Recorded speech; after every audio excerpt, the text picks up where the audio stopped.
Welcome to the Barrel Room Podcast, your front row seat to the world of whiskey and bourbon.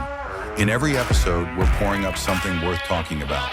From small batch standouts to big label legends, we sip, review, and break it all down one pour at a time. We'll talk tasting notes, share stories, give the occasional review on real-life experiences, and every now and then, bring in a special guest from the industry to share a pour and a conversation. This podcast is made possible by the generous support of our sponsors, Edward Jones, Chris Ridgett, Aged Wisdom, Bold Strategies, Fallen Brothers, Crafted Spirits, Crafted in Honor, Shared in Remembrance, Maui's Liquor, Pouring Paradise one bottle at a time, the Barrel Room Bourbon Club at Maui's Liquor, United by the Pour, Good News Brewing Company, where everyone loves good news, and Grillo's Chop and Barrel, where fine whiskey meets fine meat. This episode is also brought to you by Lit Cigar Lounge in Chesterfield, Missouri, where premium cigars meet an unforgettable atmosphere. Whether you're celebrating a big moment or winding down from a long week, Lit is your sanctuary for top shelf relaxation. Inhale excellence. Embrace sophistication. Visit Lit Cigar Lounge and elevate your next experience. So pull up a chair and have a pour as we dive into this week's episode of the Barrel Room Podcast. This pour of the Barrel Room is brought to you by Edward Jones financial advisor, Chris Ridgett. Just like a well-aged whiskey, a solid financial plan takes time, patience, and the right guidance. Whether you're investing for the future or planning your next big barrel pick, Chris is here to help you build a strategy that fits your goals and your lifestyle. So let's raise a glass to smart decisions and visit edwardjones.com/Chris Ridgett to get started. And now let's welcome our hosts, Brian Bisking and Kenny Gales. Welcome back to the Barrel Room Podcast. Co-host Brian Bisking here alongside co-host Kenny Gales. And as you see, we are in a beautiful warehouse surrounded by bourbon. And Mr. Jacob Call, welcome to the show. Thanks for having me. Thanks for having me, guys. Yeah, I guess we were here, Kenny, about a year ago now? I think so, yeah. I had the fortunate ability to meet Zach, I think a year and a half ago, and then he transitioned over to you guys at Western Kentucky Distilling and just followed him over here. And you know, Zach's the reason I'm here, honestly, because I really honestly didn't know much about Western Kentucky Distilling until he came over here and all the good things. I know you got a pretty big legacy and background and history in the bourbon world, so it's an honor to have you on, an honor to be here. And we are actually taking home 5 barrels from Western Kentucky today. Fallen Brothers is doing a barrel pick as well today, so look forward to that. That should be launching here in the next few months, and stay tuned. So anyway, let's get back to the main man here, Jacob. Yeah. Well, tell us a little bit. I mean, obviously, as Kenny mentioned there, we met Zach, originally, and then obviously got connected to you over here. Mm-hmm. Talk to us about your journey. Correct me if I'm wrong, 8th generation, correct? Yeah. I guess we should probably start at the beginning. Yeah. It's always where a good story starts. Yeah. So my family dates back to 1791 in Bourbon County, Kentucky. The first was a guy named Samuel Call, and he had 2 stills and a dozen fermenters, so he definitely wasn't a hobby. Mm-hmm. And he there's some documentation he was in a lawsuit with Elijah Craig over a land dispute, so pretty big history. Yeah. And then fast forward to more modern times. My grandfather worked at Jim Beam. My dad worked at Jim Beam.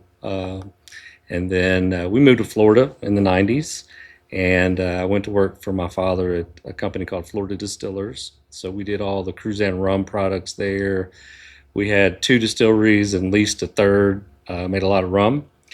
But that company was eventually sold, and I always wanted to come back home to Kentucky to make bourbon.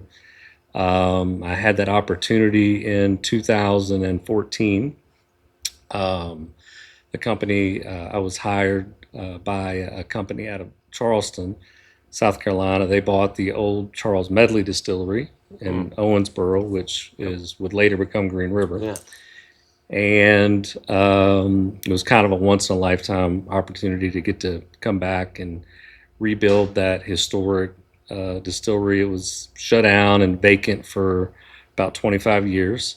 But they kept their DSP active. Yep. I learned that. DSP 10, yep. And it was a big project. We expanded 3 times, and I was there from 2014 till 2022, and we were acquired by Pritzker Capital / Bardstown Bourbon, and J.D. Edwards, who was the controller at the time, was also my partner in this distillery. Just talked me into to leaving and going building our own distillery, and so that's kind of what we did, and that's where we're at now, Western Kentucky Distilling. Yeah, and so that was just almost 4, well, I guess 3.5 years ago, probably now. Yeah, we broke ground here in November of 2022, and we have 81 acres in Western Kentucky, located in Beaver Dam. We've made about 75,000 barrels. Wow. We have 6 warehouses here on site. And we do a lot of different things. So we do, obviously, distillation for people, but we also do contract bottling. So we bottle for folks like Hemingway, which we're getting ready to try, Silk Velvet. And then we're in talks with some other brands about doing some bottling for those folks, and store a bunch of barrels for people, and just do a lot of different things. That's awesome. It's kind of got your hands in a little bit of everything in the distilling world, huh? That's awesome. Well, speaking of Hemingway, we had the fortune last night. We got to meet with Jason from Buzzard's Roost, and then he talked us into going over to his Bourbon Bistro restaurant in Louisville. And we were sitting at the bar, and I saw your Hemingway rye sitting up on the very top shelf. And I asked the bartender, I go, "Do you have a ladder to get up there and get that?" He said, "Sure, I do." And so I said, "Will you pour 6 samples for us?" And so then I started telling these guys that are with us here today that was the very first rye whiskey I ever drank that I liked. Oh, wow. So rewind. He's not a rye guy. Yeah. Rewind to when we started this podcast and our bourbon club and everything. I hated rye. And then we came here, I guess, about a year and a half ago, and Zach let me taste that, and I was like, now that I like. Yeah. And so I got samples for everybody last night, and everybody tried, and they're like, wow, that's different, but good. I'm like, it doesn't have, you get a little bit of that rye spice on the back end, but on the front, it's smooth, it's sweet, it's caramely, like you get the bourbon flavor that I like, right? And then it just kind of gets that hint of rye on the back end. Now, fast forward, I like rye all of a sudden, so I don't know. I guess your palate just changes over time, which he always told me, you'll like them one day. Yeah, you'll mature. Yeah. You'll grow into it. My goal was I always tell him, like, hey, I'm going to turn you into a rye guy. I'm going to turn you into loving ryes. You'll eventually love it. And yeah, and now I do. And then it's crazy. You know, these guys used to kid me. There's so much more flavor profile in a rye. And I'm like, just tastes like spicy. Yeah, no. And now I'm like, ooh, it does give you a little more flavor. Yeah. I think this one is the bourbon Yep. that we're getting ready to try. So the Hemingway bourbon, it's brand new. We are just now launching it. So that's a collaboration. So my father and I are involved with a company. It's Pilar Rum, based out of Florida. They're our sister company to Hemingway. So our names are on the label, as well as my brother. But the bourbon is currently only available in Florida, and so far Publix has just gobbled up everything that we make. They've done a couple reorders, but we expect a big push this year on the Hemingway bourbon to really do more of a national kind of rollout. That's awesome. To accompany the rye. But the bourbon itself is a blend of 2 different mash bills. It's a 50% blend of 70 corn, 21 rye, 9 malt, 6-year-old, and then a 36% rye bourbon 4-year-old that I distilled at Green River. So, Gotcha. Okay. I really enjoy that 36% mash bill. Yeah, it definitely brings a little bit of more of that spice and spice and flavor. Yeah, it's really good. So. And talk to me about the name Hemingway. Where did that come from? Yep. So the Hemingway, the family, they're a partner in the brand, as well as Pilar Rum. Their family, they approve all the marketing piece of it. But they've been involved with on the Pilar Rum side for 10 or 12 years now, and it's Ernest Hemingway. It's his family. Sure, that's awesome. I love the little What are those on the front they're adding to the label? Was that? I don't Yeah, know if those that- are actual typewriter keys, replica typewriter wow. keys. We put them on by hand, which is a big pain in the ass.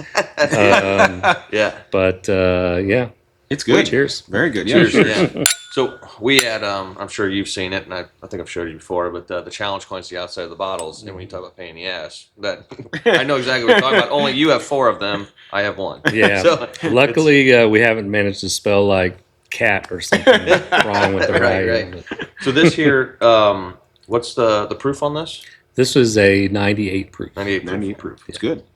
Super fruity on the nose. It's got that high rye, subtle spice in the middle. Yep.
Very good. Very good. oily, nice legs on it. So the rye came out first, clearly, and now the bourbon. Can you tell me why you chose rye first, then bourbon? What was the? Yeah, we were kind of there was not a lot of ryes on the market at the time. Yeah. It was picking up speed. You had your Whistle Pigs and some others, but it was sort of an emerging category where we felt we could kind of come in and make a little bit of an impact. Sure. Kind of sneak in there and be a little disruptive. It got great reviews. The rye was actually Whiskey Advocate's #1 rye in the world in 2023. Oh, wow. Oh wow! So That's awesome. See, I knew I liked it when I first tasted it. Yeah. Yeah, and now that I think about it, there was a recent barrel pick you guys did. Was it through Whiskey Weather? it was, yeah. Did that really sell out in a day? Or close to 3 or it? 4 hours. It was like 4 hours. So Oh, I saw the post, Yeah, and I was like, "Holy crap!" yeah. So that they- was they a had- WKY. Yeah, single yeah. barrel, yeah. Wow. Yeah. And the only reason I bring it up is I just thought about it. I didn't want to forget about it. But I literally scrolling, and I saw Whiskey Weather posted that, and then I saw the comments, and they're like, "How do I get my hands on it?" And then I kept seeing, "Well, it's sold out. It's sold out." And so I'm like, "Oh my gosh!" Like literally 3 Was to it 4 hours. Was it like an event? And if they came and did a barrel pick, no, they just sold it through their contacts. Wow, online, I that's guess. awesome. Yeah, so that was impressive. That's very impressive. 3 now or 4 it makes hours. me wish I could have got a hold of one. Yeah, sample it, you know, Sample. Yeah, but- yeah. Anyway, For sure. There'll be some you can get to try today, I'm sure. yeah, right. That's right. That's right. I'm that's hoping right. ours sells out in 3 to 4 hours. That'd be freaking awesome. That'd be So, awesome. And the bourbon, one thing about the Hemingway bourbon, that's priced affordable. That one is going to be $34.99. Oh wow, So Very affordable. very affordable. the rye's like 70 in the 70s, but $34.99 is pretty good for Well, a heck product yeah. like So that. Is that rye finished? The rye is finished. Okay. Yeah, the rye's finished in a rum seasoned Oloroso sherry barrel, so it's very complex. Yeah. It's Which gives it that sweetness, I think. sweet and spicy. Yeah. Mm-hmm. The person's why I like it. Yeah. Yeah. Well, should we visit the Hemingway ride next, or should we do the WKY next? Want to stick with the Hemingway? Just go ahead. Yeah, let's do that. do that. Okay, Yeah, sure. we'll save the WKY for last. And Yeah. so, fill us in a little bit more on this Hemingway rye, like what some of the details are. Mm-hmm. Oh, got that. Thank you. I don't want to drop that. No. On a concrete floor that is still looks new. Yeah. Everything around here looks new. It's because it is. So Well, not everything. There's Yeah. some old barrels in there. I assume. Yeah, we've Oh, got yeah. some. Yeah, so that's one thing. When I was at Green River, I was kind of fortunate enough to be able to buy barrels too. So, we would always taste everything right off the still. Mm-hmm. And if I thought a batch was exceptional, I'd buy some of those barrels. And then JD Edwards would buy some. So we've got a pretty good stash of some 6, 7-year-old, even 8-year-old bourbon that we had made. That's awesome. So you got all the unicorn barrels. We got a few good ones lying around. Well, last time we were here, you had a buff turkey barrel sitting in there that Zach showed us. We got a couple of those. Yeah, JD bought a couple of those, so that'll be something down the road. Oh, yeah, that's awesome. Something That's awesome. So for those that don't know, what kind of still are you operating here, and what's kind of the process here? Yeah, so we've got, it's all Vendome, 36-inch beer still. We can make about 165 barrels a day. So, you know, we're a good mid-size distillery. We're technically the second largest 100% Kentucky-owned distillery. Oh, wow. So now Heaven Hill's number one, and there's a big drop off after that. But you know, everybody else is either owned by a foreign country or an investment group out of multiple states or whatever. But we're 100% Kentucky owned. Yeah. Last night, with that exact topic came up, and pardon my ignorance because I just got into this. I mean, I've always been a bourbon drinker, but I've never been an enthusiast like I would claim to be now. I didn't realize how much foreign money was involved in the whiskey business. Yeah, so you know, Suntory out of Japan, they own Makers, and they own Jim Beam. Four Roses is Kirin out of Japan. Wild Turkeys, Campari, Diageo, Bullets from England. That's crazy to me. They own Wilderness Trail too. Campari. Campari. Yeah. Yeah, it just isn't. That's crazy to me. I didn't realize that was that big of a. Pernod Ricard is French. They own Rabbit Hole. Oh, okay. Yeah. Angels Envy's Bacardi. Jeez, it's crazy. It is crazy. Yeah. I'd never. And how that topic came up was, talking to people like Old Louisville, Buzzards Roost, who are smaller, brands that, some source, some don't, obviously, but it was just very eye-opening to me. Only been doing this now about 2 years, just to not, when you think of Kentucky bourbon, you think of Kentucky, you think United States. Yeah. And I'm not knocking the foreign entities by any means. It just wasn't. I wasn't aware. Yeah, the people of Kentucky, they still make the bourbon, so the people of Kentucky we've got a lot of pride. Yeah. They say that 95% of all the bourbon in the world comes from Kentucky, but 100% of all the good bourbon. Yeah. So, I actually believe that. Yeah. I mean, not a knock. We're from Missouri, and Missouri's an official bourbon state, but Kentucky still, I think, holds the reins for a long time. I mean, for sure. Something I did want to touch on was, I know last year when we talked, you mentioned something about an alliance, and I wanted to refresh my memory on what the alliance was, and how do you become a part of this alliance, and is it still active, or what's it looking like now? Yeah, so a couple years ago, the University of Kentucky started something called the Estate Whiskey Alliance, and we were fortunate enough to be a founding member.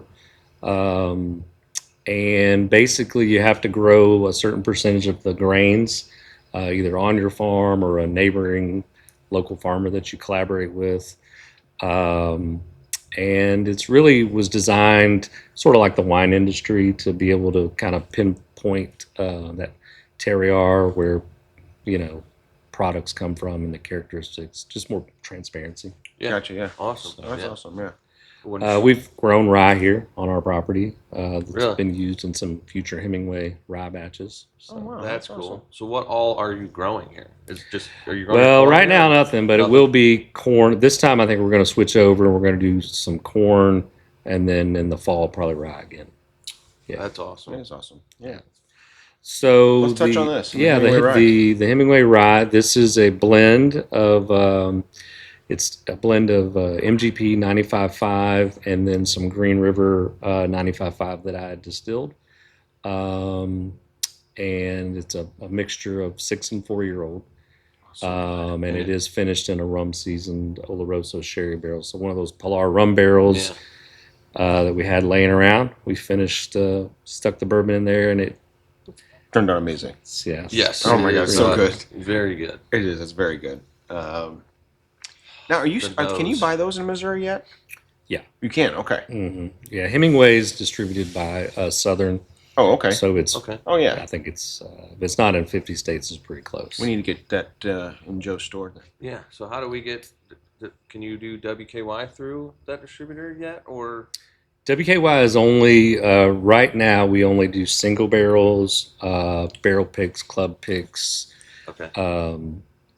and we're actually in talks with a group to be able to take it more national. Okay. Good. That's awesome. Would Well, love to we'd get. love to have you part of our community. Yeah. For That, sure. Yeah. and also we'd love to get Silk Velvet there too. So Yeah. if we could have all these, it'd be awesome. Yeah, I know we can get the Hemingway. We just got to get Joe to get those at Yeah. Maui's Liquor, and we'll be Yeah. good there. So we got a little social locker club in the back of Maui's Liquor. So as you walk through, you have a fingerprint to get in, and that's it's a little cool. speakeasy. So it's got a bar, 5 TVs, and 48 paid lockers. We also have ambassador lockers. So like an ambassador will work Fridays and Saturdays and pour cocktails and stuff for guests and whatever. But like I said, it's a cool little thing. So we're able to kind of Yeah. get the perks It's really the first of its kind in like the St. Louis community. sounds like I need to come for a visit. Yeah. we would love to do and I- that. Yeah. And I'll be honest with you, where we got the idea from was Kentucky. You go into a liquor barn, and they have all these bottles of liquor to buy, but then Yeah. they have the little tasting bar in the back where you can get a pour from. Yeah. Well, we had already had this club, but it was more meetups and things along those lines. bottle shares. And bottle shares. And I was like, well, what better way to do it than kind of bring all three into one? I mean, Joe's got his liquor store. He's got his tasting license where he can make pours for people if they want to taste something before they buy it. Let's throw the social club in the back of it and the locker club and build a community out of it. And it's been awesome. Yeah. It's Perks really of the fun. members, they get access to allocated bottles and stuff that Yeah, come it's a through great and, idea. and stuff Yeah. like that. And It's been really fun. Barrelheads is another one that does the same kind of concept without the club aspect. They have that little nice little bar where you get Yeah. all the nice pours, but people can't come and hang out and enjoy them and sit and have fellowship and create bottle shares there and events and all that. So we actually bring in distillers like you and other people and winemakers and host events and have our guests come in and they talk about the brand and sample their stuff and get to buy the bottles before they leave. So that's kind of a cool little thing. Yeah, we'll do it. Yeah, we'll do it, he says. That's awesome. That's awesome. That was an easy sell, Kenny. Love it. Yeah. So is there anything else, you want to Why talk about? don't you talk about where we're sitting right now? If you this would be can, good. the camera's giving you guys a glimpse of what we're sitting in, but I'd love for Yeah. Jacob to describe, as our members just walked in here 5 minutes ago, 15 minutes ago, and their mouths dropped and their eyes were like, "Holy cow!" First thing I said, I got to get a picture. And Yeah. as I'm sitting here, I'm looking at the towering of barrels behind me. Talked about how many barrels are in here. Why do you stack them vertically rather than horizontal? Can you share some information on that? Yeah, so we are in warehouse A. We do have 6 warehouses. Each warehouse is 20,000 square feet. Okay. We've got 16,000 barrels approximately in each warehouse.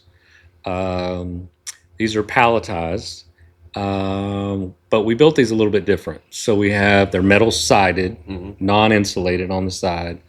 We do have insulation on the roof. We have windows periodically throughout the rows to get some good airflow. That's really what you want, in bourbon. We're fortunate in Kentucky; we get all 4 seasons, and sometimes in the same day. It's January; it's gonna be like almost 70 degrees today. Super warm today. You're wearing I'm wearing shorts in shorts and January. polo. And, But we're also, our warehouses are kind of elevated. They sit on a hill. Yep. We got a pretty stiff southwest wind that kind of comes through this way. So really, you want a lot of airflow to kind of keep the angel share moving and evaporating out. And the barrel's a filter.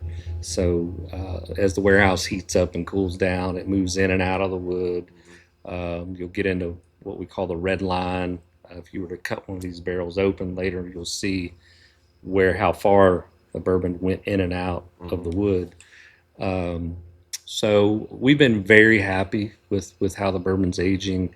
We'll have some for you guys to try later, but our 2.5-year-old bourbon is as good or better as some 4 or 5-year-old. Wow.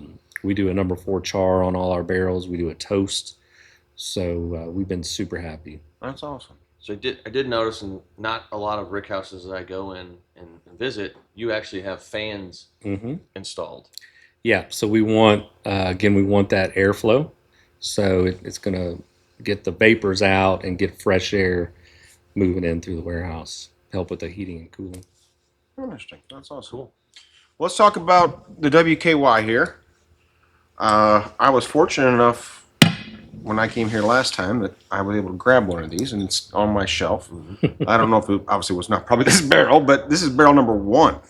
Yeah, this is kind of a special treat for you guys. This is barrel 1, 7-year-old. This was our very first single barrel that we did out of the distillery with some kind of special barrels that we had from Green River. That's awesome. It's 121 proof, but this is a little different mash bill too. This is a 78 corn, 13 rye, 9% malted barley. Right on my alley. I love that mash bill. Huh? I love that mash bill too. Well, I appreciate you sharing this with us. I'll be very lenient on my pour here. We got plenty of bottles. I had taken, I don't know if it was this barrel, but I had taken one home last year, and that thing was long gone. Oh, I see. See, I only drank a little bit of mine because I didn't want to.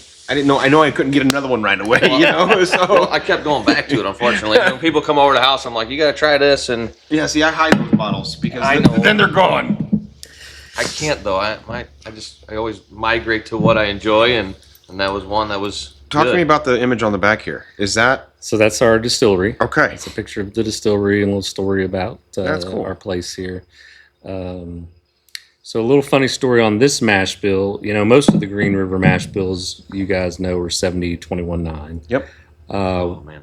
So whenever I came to Green River back in 2014, my father was pretty instrumental in helping me, rebuild this place. And, you've been in the business this long. He knows all of the stuff not to do. Yep. So he helped me a lot. And when we first started, we were trying to figure out which mash bill we were going to run. And he said, well, we're going to run 78-13-9 because that's what we did at Jim Beam. I said, okay, so that's what we're going to run. So, he had to leave and go back home to Florida, after a few weeks. So as soon as he left, of course, I changed the mash bill 70-21-9 like any good son would do. That is funny. That is funny. These were some of the first barrels Those- that yeah. were ever produced at Green River. Oh, that's Talk to me about, so when you took over there, there was a name you had talked about, Medley. Yeah, it was the old Charles Medley Distillery. So the Medley family's from Owensboro. They have Wathans, Bourbon, and Medley Brothers, and Five Brothers. I've had Five Brothers before. I didn't realize that was that family. Or is it still? I don't know about if that brand is still there. think they're Heaven out of Hill's Heaven got Hill. one too. Yeah, Oh, Heaven Hill may okay. have acquired that label a long time ago, actually. Oh, Yeah. gotcha. Okay. Because Ezra Brooks was also done at the Medley Distillery and Davis County Bourbon. So when that facility was closed, all their brands got kind of divvied Sure. up. So Luxro ended up with Davis County and Ezra Brooks. So when did it change from that to Green River? When did the name change happen? Obviously, you were a part of that, clearly. Yeah. So whenever we acquired it, the Medley family, they had their own brands and labels, so they just kind of kept that. So we couldn't really get the Medley name. We started out, the group out of Charleston named it Terracentia. And then pretty short time after that, we were able to acquire the old trademark, the Green River trademark from the McCullough family. A guy named Rob McCullough sold it to us. And that's kind of how we changed the name. And we always wanted to kind of bring it back to Green River, but it was a process. Oh, sure. I'm sure of that. Well, I love the name. When we did the tour, I was like, there's that one room in there. It's got the old car. Mm-hmm. And it's talked about the history of it. Yeah. Yeah, that was pretty cool. Yeah, and when we moved out to this place in 2022 in Beaver Dam, we're about 30 miles away from Owensboro.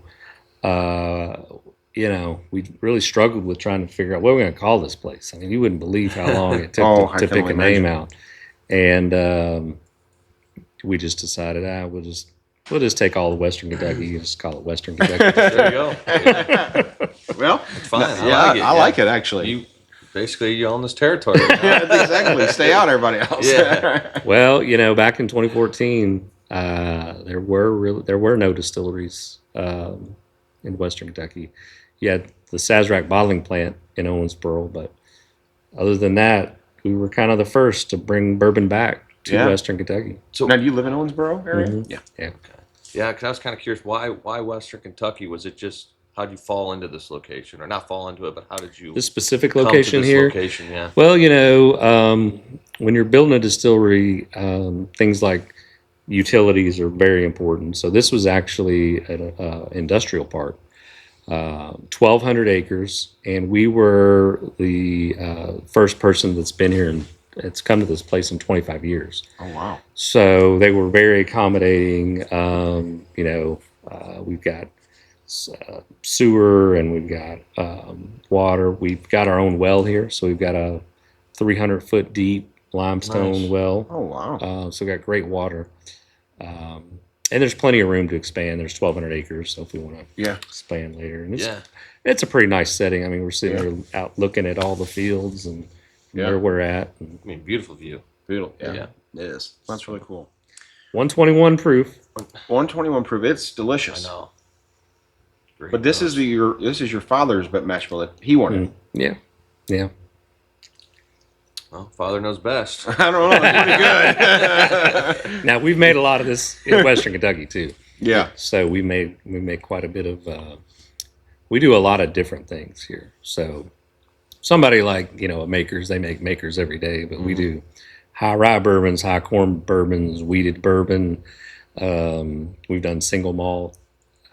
So we do all sorts of recipes. Why don't you talk a little bit about how you're partnering with Western Kentucky for your flagship program and the bourbons that you're planning on coming out with? Yeah. So. Or if you're not there yet, just say you're not there yet. no, and he, Zach and I talk quite a bit, and eventually we were looking at finding a distillery to work with, the contract distill for our brand.